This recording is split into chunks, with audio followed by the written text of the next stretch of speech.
Oh, hello. Good morning. Hi.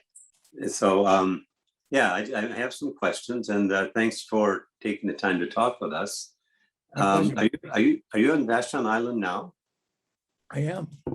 That's where you're centered. Sounds Yes. like. All Yes. right. That's nice. I lived in Seattle, and we used to take the ferries around just for fun. Yeah.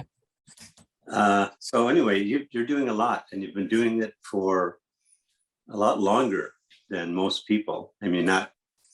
I mean, part of what from the website, you're going back to the 80s, but even in terms of the organizations that you're running now, it goes back quite a ways, back to 2003. And what I was wondering is, could you just, you've got two separate organizations, so I don't want to get them all mixed together, but Sure. could you explain maybe the Backbone campaign idea Absolutely. so that people understand it? Sure. You bet. Um, well, um, again, my name's Bill Moyer, and I am based on Vashon Island. I lived here for the last 30 years. Well, when I first moved here, in the first decade of being here, we did a lot of arts, puppetry, festival arts. I'm a musician and percussionist, and I did a lot of work with sound for theater and dance choreographers and such. But then when the Bush administration happened, a group of us, after 9/11 and after the Patriot Act and the invasion of Afghanistan, we were quite concerned about the direction of the country. And so we started meeting for potlucks and did some banners and puppets and protest, trying to use the creativity that we had in the rest of our lives in to express ourselves in a more social political way.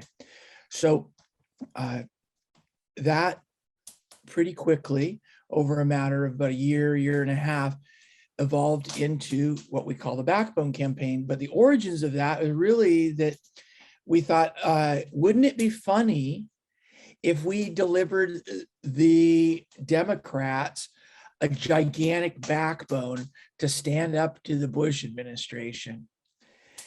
But of course, my background is also, I studied political science and I care about policy. So our backbone had policy slogans all along. Each vertebrae had its own sort of bumper sticker slogan, or from everything from healthcare to nuclear disarmament to immigration rights, all of that. So it was really using the metaphor of personal courage, a metaphor also of that all of these things are connected to you and our creativity to communicate a message. So we did Backbone Awards. We had a Backbone platform. We did, all this stuff, a theme and variation on that particular metaphor. Well, that evolved over the years, and we got into just doing a lot of things that were just using creative and a creative approach to activism.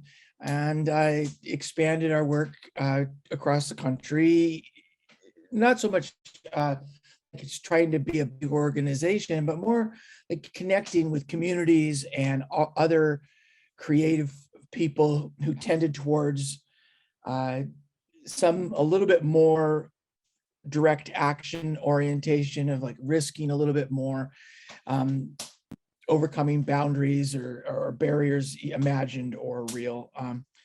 So that was the origins of the Backbone campaign, and it continues till today. Now we're in our 19th year, and I can go into more on that, but Yeah, no, that's but now you started doing things primarily for yourself, for your own group, but now it sounds like you advise other people on, I guess you call it artful activism, partly. Right. That's right. So are you working, it looks like from your website, you may be dealing with people all around the world. Not as much as I'd like. we are inspired. I remember that we actually were inspired by some signs that we saw in being utilized in protests in Japan. And we've had our activism, our work of using kayaks in protest. We've supported people in Sweden, or the banners that we've the technique that we've developed for doing large sort of weatherproof and changeable banners. That tactic has been utilized by people in South America, fighting against the damming of a tributary of the Amazon. We are, yes, in connection with Extinction Rebellion in the UK and other places. We've recently had a very inspiring conversation with climate activists in the Philippines. So we're emerging in that way. I think that it's very important to be community-based, but globally connected as social movement change agents, because the forces that we're up against are global forces.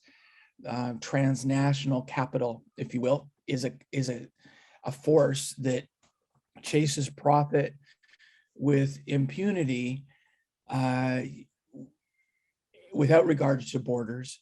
And as some have written about, the institutions we have as within the context of the nation state, like labor institutions, et cetera, are often focused on the power structures of the nation, but the impact of and the crises are global.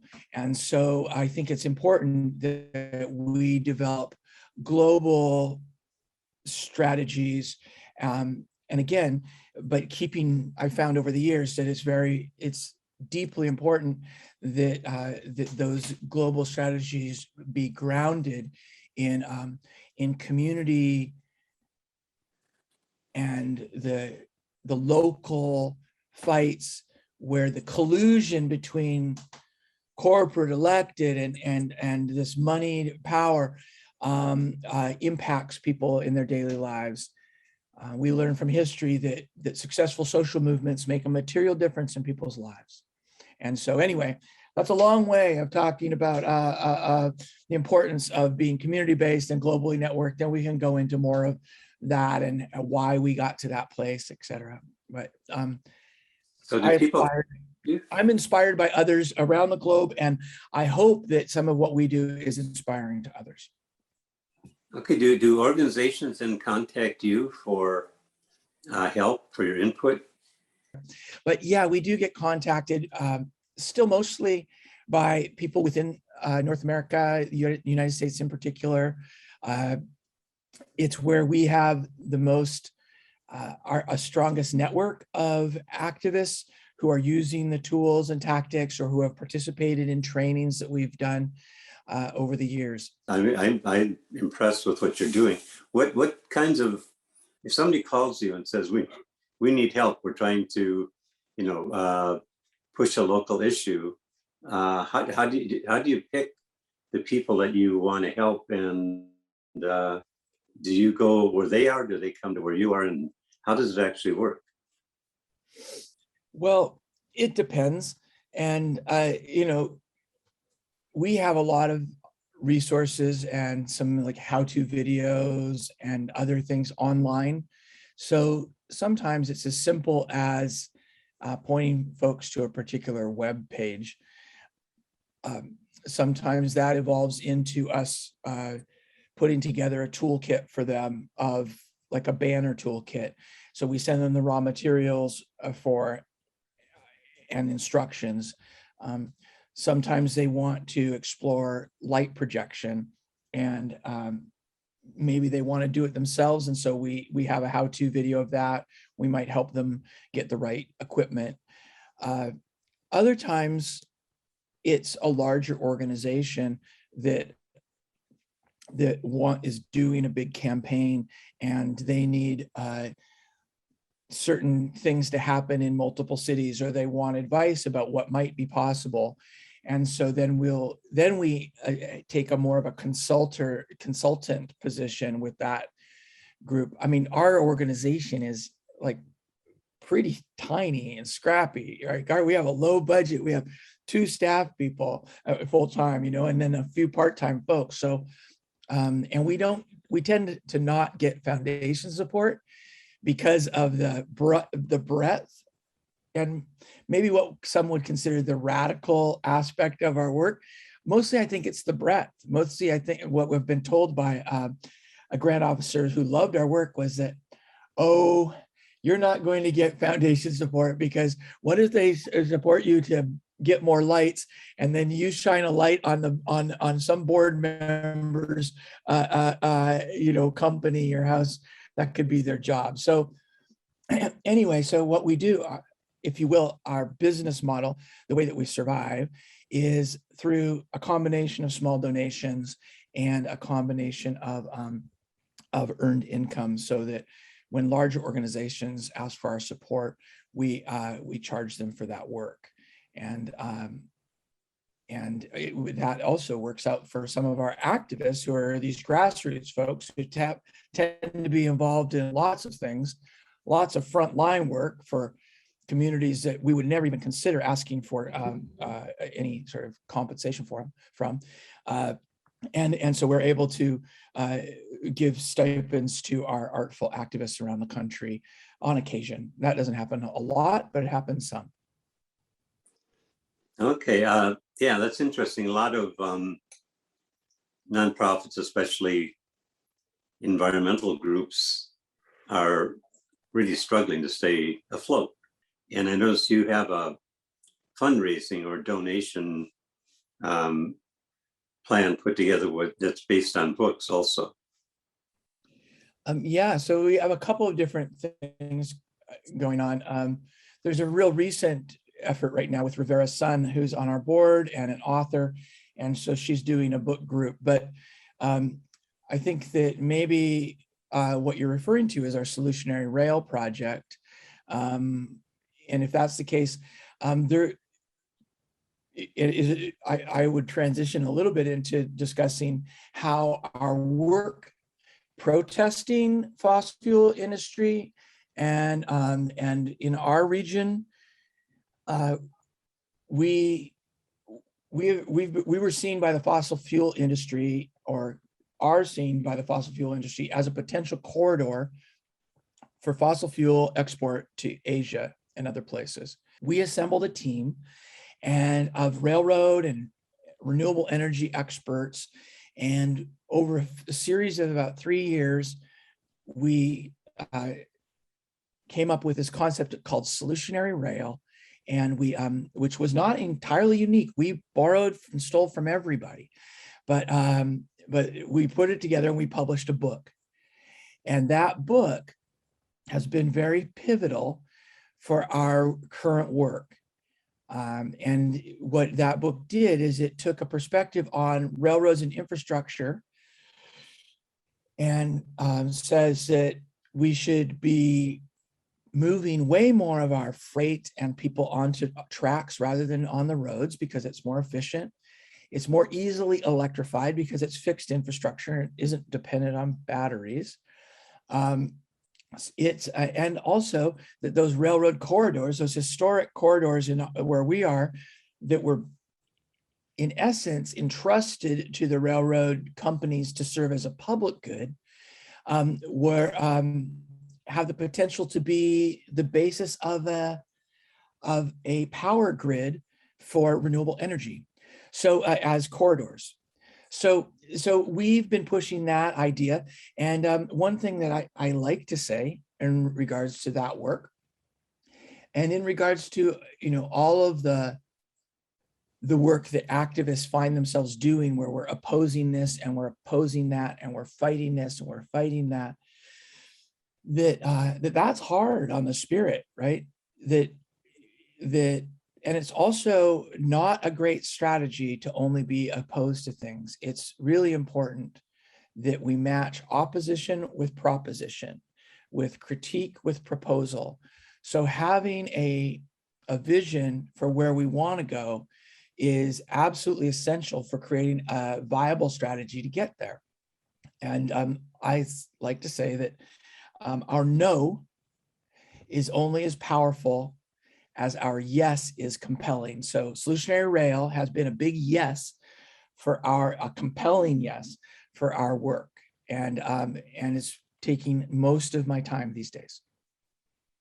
All right, that's impressive. I mean, we're focused on global warming as a bigger issue.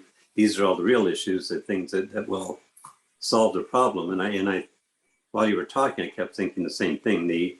The main effort behind the so-called solutions to global warming seems still to be saying no to certain things, that the solution is you got to stop this, you got to stop that, as opposed to what you're doing, which is a solution, which is here's something we can do, not stop doing, but switch over and do something that makes perfect sense. Well, you started talking me into it. It sounds good. And you're right. I mean, the entire country has been or was connected with railroads. Right. And therefore it's already set up, like you say. Yeah. You can't replace it. I mean, you can't these days just like create new corridor, without in the kind of timeline that we need for to address the crises that we face. We using the existing corridor makes the most sense. And so, anyway, yeah, it's pretty exciting. But what's sad is that, by design, not many people know that these railroads still connect us all. And the corporate railroads are now in a process of sort of extracting value after 160 years of investment. And the Wall Street is forcing a model onto railroads that's reducing service to only the most profitable customers and chasing more and more business to trucks at the time when we can least afford that. Like, we most need people on using tracks to move stuff, but the railroads, because of their business model that is so short term and is so under-regulated currently, that it's doing harm. And so now we're in a really interesting moment of trying to sound the alarm about that. And part of the challenge of that is reminding people that the railroads and the freight railroads even exist, and to remind them of the incredible potential that that infrastructure has. You really have this laid out. What do you do to get publicity? Or, I mean, aside from talking to people in Congress, you mentioned getting on the radio, needing a book. Do you have any sort of like an ongoing publicity or PR plan? Well, again, I have to just stress how scrappy our organization is. And we're doing these two big projects. And so I wish we had a full-time publicist who was working on that. But what I can say is that I am currently reaching out to progressive media, trying to get them to interview myself or other allies that we have. Our allies now, we have this really strong relationship with railroad labor, and so helping move those folks or other allies into the forefront who can help deliver the message. And so I'm very hopeful that this moment is different than previous moments, and I think it is actually. I know that it is. Okay, I hope so. It sounds good. I'm kind of curious. You've been involved, obviously, for a lot of years in environmental movements. Have you seen changes over the time, and what types of things are changing? I guess, when I got back into activism 20 or so years ago, the internet was pretty new for most people. And we were just getting, our first computers or our first email accounts and such. And there was a fascination with what I'd call mouse click activism, or clicktivism, as some call it. And that was a disempowering. It's useful. It has its purpose. Social media has its purpose. They can serve a purpose, but relying on them as tools for real change is folly. I do believe that there has been a recognition of the importance of direct action, of creative action that is not necessarily even arrestable action, but action that is in the public, in person. I would say also what's clearly true is that the communities of color and the visibility and the confidence and the clarity around their leadership, it's not new, but I think that it's at an environmental justice and climate justice has become a far more potent force over the last couple decades. Is there anything else that you'd like to just say that I didn't ask you about in terms of what you're doing? No, I think that I really appreciate you taking the time and for your curiosity and for obviously, the work that you did to understand our work. I think it's fine. It's interesting. People talk about being nonprofit, and that means what that really means in the US is that you can't take a position on a particular election, and that you have limits on how much you can support particular legislation. But I believe that our work is principally about shifting culture, and that when we shift culture, policies change. We shift what I would call the political calculus. We shift what's politically possible by bringing our values and our aspirations and our visions into a more acceptable, shared place that then allows the best of our politicians to express themselves and have the elbow room to be their best selves, and shifts what is required and gets rid of the rest, hopefully. But regardless, we're shifting culture, and the shifting of culture changes what is politically possible. So I think that just my last words would just only be words of encouragement that people shouldn't underestimate their power or their authority as agents of change, and that every act that we do that encourages, that is based in our own fundamental creativity and genius, is an important act. And the acts that friends do when they gather together for a potluck and say, wouldn't it be funny if we did this? Or wouldn't it be amazing if we did this? Or wouldn't it be beautiful if this happened? And then they go ahead and they do that. Or they take initiative and they start just reaching out and they start building relationships like you're doing.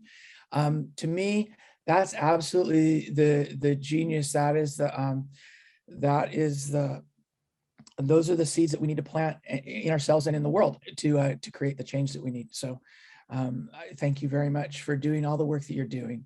And I really appreciate you reaching out. Great, thank you. Thank you very much. And thanks for your time again. All right, have a lovely day. Thank you, you too. Take care. Okay, bye now. Bye-bye.